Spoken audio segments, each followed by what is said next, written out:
Hey guys, welcome back to our channel. और आज के हम वीडियो में बात करने वाले हैं exercise 7.1 integration maths 17th question से। चलिए तो फिर शुरू करते हैं। मैं तुम्हें एक चीज बता दूं ये चालू करने से पहले कि मैं तुम्हें आखिरी में कुछ प्रैक्टिस क्वेश्चन भी देता हूँ, तो वो वीडियो आखिर तक देखा करो और वो प्रैक्टिस क्वेश्चन सॉल्व करा करो।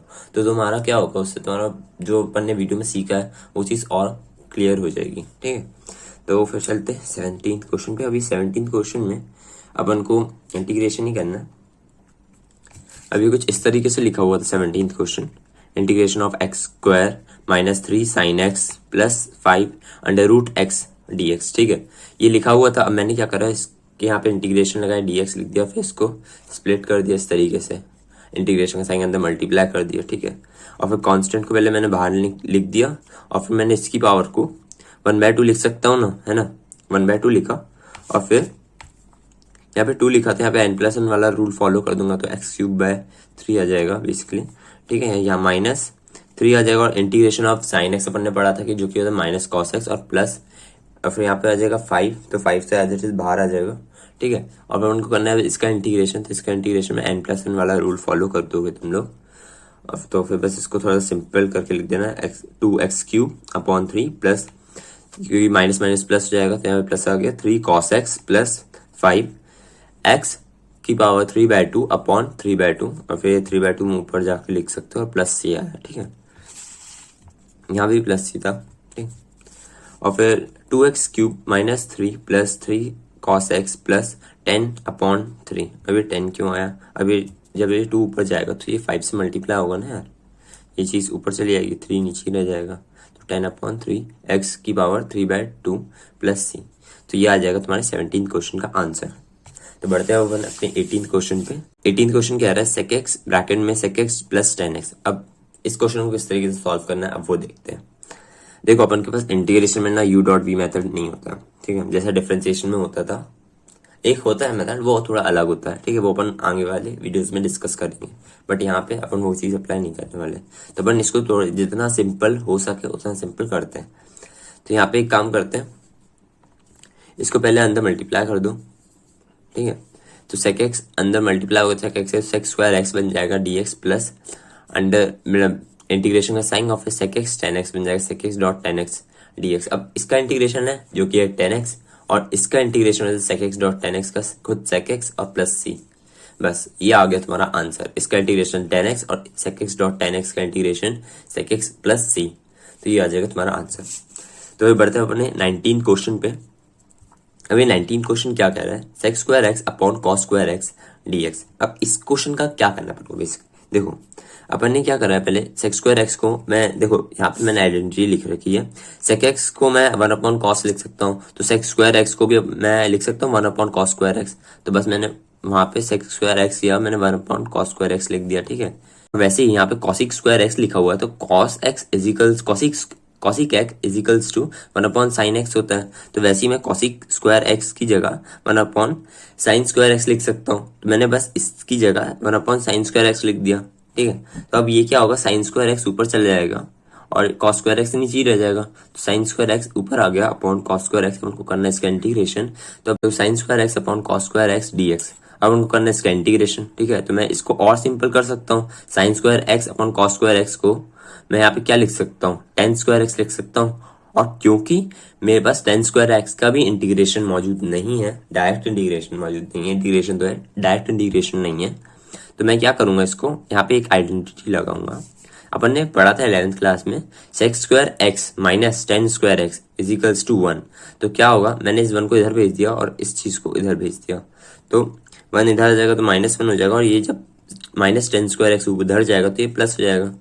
तो मैंने क्या लिखा, tan² x की जगह ये चीज लिख दी। अब मैंने ये चीज क्यों लिखी, क्योंकि मेरे को तो पता है मेरे पास इसका डायरेक्ट इंटीग्रेशन नहीं है, बट अगर मैं इसकी जगह ये चीज लिख दूं, क्योंकि दोनों तो इक्वल है, तो मैं अगर मैं इसकी जगह पे ये चीज लिख दूं, और क्योंकि मेरे को पता है कि इसका तो डायरेक्ट इंटीग्रेशन है मेरे पास, तो मैं इसे लिखूंगा, इसे नहीं लिखूंगा।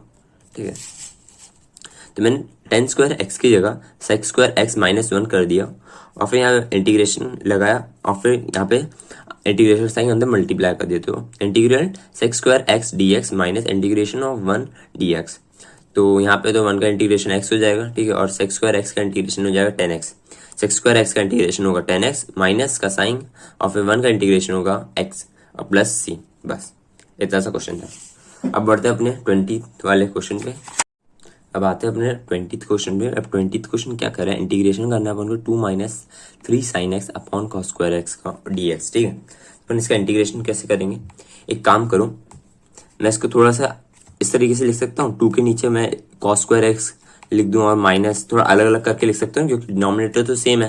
2 upon cos square x minus 3 sine x upon cos square x. तब ये चीज आई अपन के पास। अब हम क्या करेंगे, इसका इंटीग्रेशन करेंगे अलग अलग तोड़ के। तो मैंने एक काम करा, कांस्टेंट यहाँ से बाहर निकाला, इंटीग्रेशन का sign 1 upon cos square x हो जाएगा जब मैं इससे मल्टीप्लाई करूंगा इंटीग्रेशन के साइन को। और वैसे ही जब मैं इंटीग्रेशन के साइन को इससे मल्टीप्लाई करूंगा, मैंने यहाँ से -3 कॉमन निकाल के लिख दिया बाहर। और फिर जब मेरा इंटीग्रेशन का साइन इस चीज से मल्टीप्लाई हुआ तो यहाँ पे क्या आ गया, sine x upon cos x dot cos x. अब मैंने इस तरीके से क्यों लिखा इस चीज को, कॉस स्क्वायर एक्स को मैंने cos x dot cos x में क्यों लिखा वो मैं बताता हूँ, dx। ठीक है, अब मैंने यहाँ पे भी dx आएगा। अब यहाँ पे क्या करा, मेरे को पता है कि मैं कॉस स्क्वायर एक्स को क्या लिख सकता हूँ, सेक्स स्क्वायर एक्स लिख सकता हूँ क्योंकि मेरे पास सेक्स स्क्वायर एक्स का डायरेक्ट इंटीग्रेशन है। तो मैंने इसलिए सेक्स स्क्वायर एक्स यहाँ पे लिख दिया। ठीक है, -3।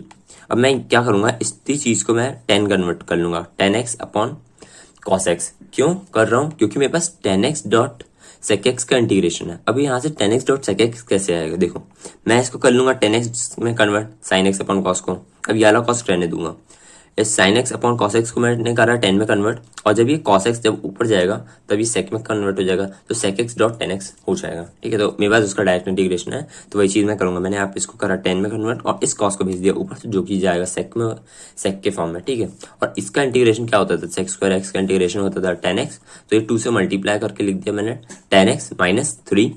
और फिर इसका इंटीग्रेशन करूंगा, जब मैं इसको सॉल्व करूंगा तो मेरे पास क्या आएगा 10x, और फिर ये कॉस ऊपर जाएगा तो सेक एक्स dx। ठीक है, तो अब मेरे पास sec x डॉट 10x का इंटीग्रेशन क्या होता है, sec x होता है, तो sec x लिख दिया मैंने इसका इंटीग्रेशन करने के बाद यहाँ पे लिखा sec x, और यहाँ पे लिखूंगा 3 कांस्टेंट से मल्टीप्लाई कर दूंगा, माइनस साइन है यहाँ पे 2 10x minus 3 sec x plus c, ये आएगा तुम्हारा आंसर। बस अब बढ़ते हैं अपने 21 वाले क्वेश्चन पे। अब 21 वाला क्वेश्चन क्या कह रहा है, देखो अब इंटीग्रेशन करना है अपन को under root x plus 1 upon under root x और फिर ब्रैकेट में dx। ठीक है, अब किस तरीके से करेंगे, एक काम करो, इसको मैं 1/2 लिख सकता हूँ, अंडर रूट को x की पावर 1/2, और इसको मैंने थोड़ा सा तोड़ लिया। एक काम कर, मैंने इसका इंटीग्रेशन साइन अंदर मल्टीप्लाई कर दिया। ठीक है, इंटीग्रेशन साइन को अंदर मल्टीप्लाई कर देंगे जैसा अभी तक करते आ रहे थे एज ए प्लस के फॉर्म में। ठीक है, तो इसकी जगह मैं x अंडर रूट एक्स की जगह मैं लिख सकता हूँ, अंडर रूट एक्स लिखा हो तो तुम यहाँ पे लिख सकते हो 1/2। ठीक है, x की पावर 1/2, और 1 अपॉन अंडर रूट एक्स लिखा हो तो तुम इसकी जगह लिख सकते हो x की पावर -1/2। क्यों लिख सकते हो, क्योंकि जब तुम यहाँ पे x की जगह 1/2 लिखोगे और जब ये ऊपर जाएगी तो -1/2 हो जाएगा। ठीक है, और वैसे ही तुम क्यूब के केस में करोगे, अगर क्यूब रूट दिया हो कभी, यहाँ पे क्यूब रूट दिया हो तो तुम इसको इस तरीके से लिख सकते हो 1/3, x की पावर 1/3। ठीक है, तो बढ़ते इसी पे क्वेश्चन पे वापस आते हैं। तो मैंने यहाँ पे बस n+1 वाला रूल फॉलो कर दिया, यहाँ पे इस तरीके से करा, इसको इस तरीके से कर दिया। ठीक है, मैंने यहाँ पे n+1 वाला रूल फॉलो कर दूंगा। मैं n+1 वाला रूल फॉलो करने के बाद ये कुछ इस तरीके का दिखेगा, और फिर यहाँ पे जब प्लस करेंगे तो 2/3 x की पावर 3/2 प्लस यहाँ पे आएगा 2। ठीक है, इसे एलसीएम लोगे तो यहाँ पे क्या बचेगा, हाफ बचेगा, हाफ ऊपर चला जाएगा तो 2x 1/2 प्लस c। बस, तो मैंने इसको ये 1/2 में था तो यहाँ पे रूट में करके लिख दिया मैंने इसको बेस। ठीक है, और फिर इस तरीके का आंसर आएगा। बस ये आ गया तुम्हारा 21 वाले क्वेश्चन का आंसर। अब देखो अभी 22 वाला क्वेश्चन क्या कह रहा है, अपन ने एक चीज पढ़ी थी फर्स्ट लेक्चर में कि अगर अपन किसी चीज का डिफरेंशिएशन करें और फिर उसी का इंटीग्रेशन कर दें वापस से, तो उनको वापस से वही सेम फंक्शन मिलेगा। मतलब जैसे कि मैं यहाँ पे करके दिखा देता हूँ। ठीक है, छोटे से रफ कॉलम में, क्योंकि ऊपर अपना क्वेश्चन सॉल्व हुआ है। ठीक है, तो देखो जैसे मैं डिफरेंशिएशन कर रहा हूँ मैं एक्स स्क्वायर का, जब मैं डिफरेंशिएशन करूंगा एक्स स्क्वायर का, ठीक है, तब मेरे को क्या मिलेगा, यहाँ पे मिलेगा 2x। ठीक है, और जब मैं इसी का इंटीग्रेशन कर लूंगा तो मेरे को क्या मिलेगा, इंटीग्रेशन करूंगा x के रिस्पेक्ट में, तो मेरे को क्या मिलेगा, x की पावर 1+1 अपॉन 1+1। तो क्या मिल रहा है मेरे को, x की पावर 2/2, तो 2 से 2 कट जाएगा, x स्क्वायर ही वापस से मिल गया मेरे को। देखो तो मतलब जिसका मैंने डिफरेंशिएशन करा और फिर मैंने उसी का मतलब जब मैंने इसका डिफरेंशिएशन करा जो इसका आंसर आया उसका मैंने इंटीग्रेशन कर दिया तो मेरे को वापस से यही चीज़ मिल गई। वैसे ये लोग इस क्वेश्चन में कह रहे हैं कि मतलब जब मैंने एफ एक्स का डिफ्रेंसिएशन करा तो इनको ये चीज़ मिली, ठीक है। और क्वेश्चन में अपन को दिया हुआ है कि F2 की वैल्यू 0 है, F2 की वैल्यू 0 है। तो उसने बोला कि तो एफ एक्स क्या होगा। अब अपन को एफ एक्स निकालना है। जैसे कि यहाँ पे मैंने तुम्हें बताया कि यहाँ पे लेट सपोज अपना एफ एक्स जो है ये एक्स स्क्वायर है, मैंने एफ एक्स को इजिकल्स टू एक्स स्क्वायर ले लिया, एग्जाम्पल ले रहा हूँ मैं। तो इन लोगों ने लिखा है कि जब मैं तुम्हारे एफ एक्स यानी कि एक्स स्क्वायर का डिफ्रेंसिएशन करा तब मेरे को क्या मिला, 2x मिला। यानी कि 2x मिला मतलब ये लोग इस तरीके का कुछ कहते हैं, जब मैंने एफ एक्स का डिफ्रेंसिएशन करा तब इनको ये चीज़ मिली। और जब मैं तो उनने बोला कि एफ एक्स होगा क्या, यहाँ पे उन्होंने एक और कंडीशन दे दी अपन को यहाँ पे कि F2 की वैल्यू 0 है। मतलब कि जब मैं एक्स की जगह पे 2 पुट करूंगा, एफ एक्स जो अपन का मेन फंक्शन है उसमें जब मैं 2 पुट करूंगा तो मेरा आंसर 0 आएगा। क्वेश्चन ने ये चीज़ भी दे दी। और फिर उसने क्वेश्चन में बोल दिया कि तब एफ एक्स होगा क्या, मतलब अपन का फंक्शन है क्या, उसने ये चीज़ पूछ ली। तो अपन क्या करेंगे, मैंने अभी तुम्हें बताया कि जब तुम इसका डिफ्रेंसिएशन करोगे अपने मेन फंक्शन का तब तुम्हें कुछ इस तरीके का आंसर मिलेगा। और अगर तुम्हें वापस से एफ एक्स चाहिए तो तुम्हें इसका करना पड़ेगा इंटीग्रेशन, जब जाके तुम्हें वापस तुम्हारा एफ एक्स मिलेगा। तो बस वही करते हैं यहाँ पे। इन लोगों ने इसका डिफ्रेंसिएशन करके दे दिया था, तो अब इन्होंने बोला कि एफ एक्स में होगा क्या। तो अपन ने कहा कि जब मैं इसी का इंटीग्रेशन करूंगा तब मेरे को वापस से मेरा एफ एक्स मिल जाएगा, क्योंकि जब सेम चीज़ का अपन डिफ्रेंसिएशन कर रहे हैं और फिर जो उसका आंसर आ रहा है डिफ्रेंसिएशन करने पे उसी का जब अपन इंटीग्रेशन करेंगे तब उनको वापस अपना मेन फंक्शन ही मिलता है, जैसे मैंने अभी तुम्हें बता दिया, ठीक है। थोड़ा सा पीछे जाके देख लेना अगर नहीं आया समझ में तो अब मैंने बस इसी का कर दिया यहाँ पे इंटीग्रेशन, ठीक है, dx लगा के। तो मैंने बस यहाँ पे स्प्लिट कर दिया, जैसे अभी तक हम प्लस वाला रूल फॉलो कर रहे थे, यहाँ पे अलग अलग कर दिया, ठीक है। और फिर मैंने यहाँ से कांस्टेंट टर्म बाहर निकाल लिया, ठीक है। ये चीज़ लिखी, चलो इसको थोड़ा यहाँ पर कर ही देते हैं। उनको क्या करना था, एफ एक्स दिया हुआ था डिफ्रेंसिएशन ऑफ दिस, ठीक है। तो यहाँ पे किस तरीके से लिखा था, यहाँ पे लिखा होता 4x³ माइनस 3/x⁴ ये चीज़ दी हुई थी, ये लिखा होता मेरा क्वेश्चन। तो मैंने कहा कि अब अगर अपन इसका क्वेश्चन में अपन से बोला था कि अपन का एफ एक्स होगा क्या, तो अपन एफ एक्स कैसे निकालेंगे। अब जिसका डिफ्रेंसिएशन कर रहा है उसी का इंटीग्रेशन कर देंगे, ठीक है। इसका अपन कर देंगे इंटीग्रेशन, यहाँ पर dx लिखा हुआ छोटा सा, ठीक है, समझ जाना। तो जब मैं इसका इंटीग्रेशन करूंगा, डिफ्रेंसिएशन इसका जब मैं इंटीग्रेशन करूंगा तो मेरे को वापस एफ एक्स मिल जाएगा इजिकल्स टू। अब यहाँ पे क्या करूँगा, मैं इसको थोड़ा सा तोड़ लूंगा, integration of x³ minus 3√1/x⁴। मैंने बस थोड़ा साइन कॉमन निकाल दिया और dx, यहाँ भी dx आएगा। तो एफ एक्स इजिकल्स दिस, तो यहाँ पे क्या आएगा, x⁴ आ जाएगा और 4 आ जाएगा। तो यहाँ पे 4 से 4 कट जाएगा, माइनस यहाँ पे आ जाएगा x⁻⁻4 का इंटीग्रेशन करना पड़ेगा अपन को। तो यहाँ पे आएगा ये कुछ इस तरीके का इंटरफेस आएगा। तो x⁻⁴ माइनस यहाँ पे एंटरसेशन वाला रूल फॉलो करोगे तो 1/3 आ जाएगा। किस तरीके आएगा देखो, x⁻³ -3/-3, ये 3 से 3 कट जाएगा, ये माइनस माइनस प्लस हो जाएगा, ठीक है। और यहाँ पे आ जाएगा +c तुम्हारा। तो x⁻⁴ माइनस x, मैं इसको 1/x लिख दूंगा, ठीक है, 1/x³ लिख सकता हूँ ना मैं, पावर -3 है तो मैं नीचे लाके +3 लिख सकता हूँ, +c, ठीक है। अब इसने बोला था क्वेश्चन में कि F2 की वैल्यू 0 है, तो मैं यहाँ पे F2 पुट कर देता हूँ, क्योंकि अपन को देखो यार ऑप्शन में, किसी भी ऑप्शन में अपन को कांस्टेंट सी के फॉर्म में आंसर नहीं दिया, मतलब कुछ कांस्टेंट भी दिया हुआ साथ में, कोई एक अकेला वेरिएबल के फॉर्म में नहीं दिया इन्होंने, ठीक है। तो अपन को इस सी को हटाना पड़ेगा, तो अब सी की वैल्यू भी निकालनी पड़ेगी। अब सी की वैल्यू कैसे निकालेंगे, देखो उन्होंने सिंपल से बोल दिया कि अगर तुम एक्स की जगह पे 2 पुट करोगे तो तुम्हें F2 की वैल्यू जो है 0 है, मतलब कि सारी चीजें दे दी, सिर्फ एक चीज निकालनी है जो कि सिंपल है। देखो कैसे, अब मैंने x की जगह पे 2 पुट करा तो यहाँ पे भी 2 पुट होगा, यहाँ पे भी 2 पुट होगा, यहाँ पे 2 पुट करना है, 2, ये 2 लिखा हुआ है, ठीक है, +c लिखा हुआ है, ठीक है। अब जब मैं इसे सॉल्व करूंगा तो मेरा आंसर क्या है, इसकी जगह मैं 0 लिख देता हूँ, इसकी जगह 0 लिख दिया, गिवन था क्वेश्चन में कि F2 की वैल्यू 0, तो 0 लिख दिया। अब यहाँ पे आ जाएगा 16, ठीक है, और सॉरी यहाँ पे ये प्लस आएगा, ठीक है, यहाँ पे ये प्लस आने वाला था क्योंकि माइनस माइनस ये प्लस हो जाता ना, सॉरी यहाँ पे आ जाएगा प्लस, ठीक है। तो यहाँ पे लिखेंगे +1/, ठीक है, यह है तुम्हारा आंसर। अब तुम कर लो इसका एलसीएम। जब तुम इसका एलसीएम लोगे तो यहाँ पे आएगी, सी को उधर भेज देते हैं, माइनस सी हो जाएगा, सी को मैंने उस साइड भेज दिया, इजिकल्स टू, जब तुम इसका एलसीएम लोगे तुम्हारा आंसर आएगा 128 प्लस 1/8। ठीक है, मैंने सी को उधर भेज दिया था और बाकी इसका एलसीएम ले लिया।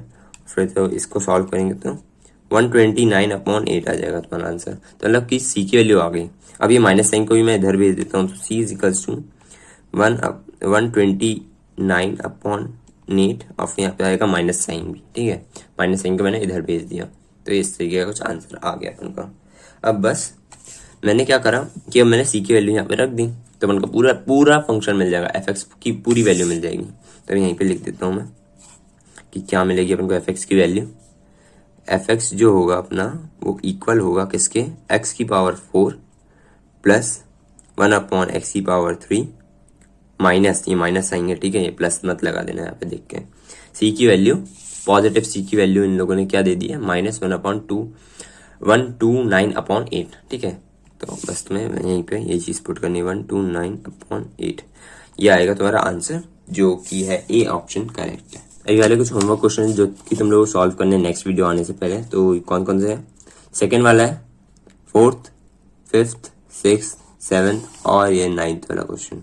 ठीक है, अब ये जो वाला 7th वाला क्वेश्चन है, अब तुम ना इसमें एनसीईआरटी का आइडेंटिटी लगा लेना।